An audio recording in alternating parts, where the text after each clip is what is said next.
Central American migrants continue to arrive at the South Texas border, overwhelming U.S. Immigration and Customs Enforcement facilities there and diverting agents from patrols.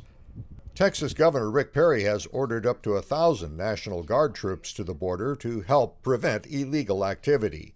Drug cartels, human traffickers, individual criminals are exploiting this tragedy for their own criminal opportunities. Although Perry says the troops' presence would deter many lawbreakers, law enforcement officials in the border area are skeptical, since the National Guard lacks the authority to arrest or detain people.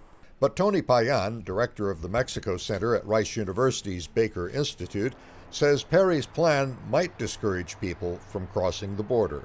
The greatest impact that 1,000 National Guard members may have is if you deploy them in a specific area that is seeing a lot of traffic, because they may be able to stem the tide. So in some sense, it's not altogether in vain. But Payan says an overall reform of the U.S. immigration system is needed to resolve this crisis.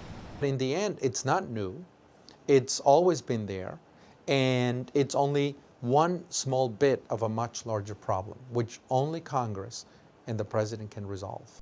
But that resolution is on hold for now, as the Obama administration seeks $3.7 billion from Congress to deal with the Central American influx, which U.S. Homeland Security Secretary Jay Johnson says is quickly depleting funds. At our current burn rate within the Department of Homeland Security, ICE will run out of money in mid-August.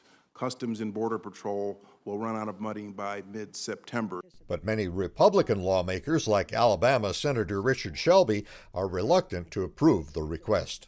Will this request be the end, or will it be the beginning of many new requests by the administration for emergency funding? Tony Payan says enforcement efforts alone will not be effective.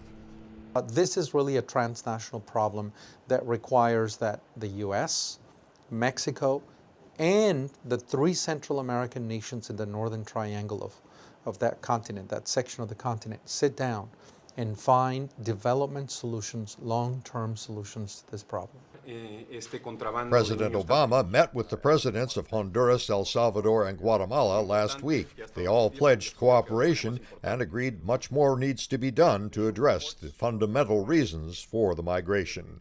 Greg Flakus, VOA News, Houston.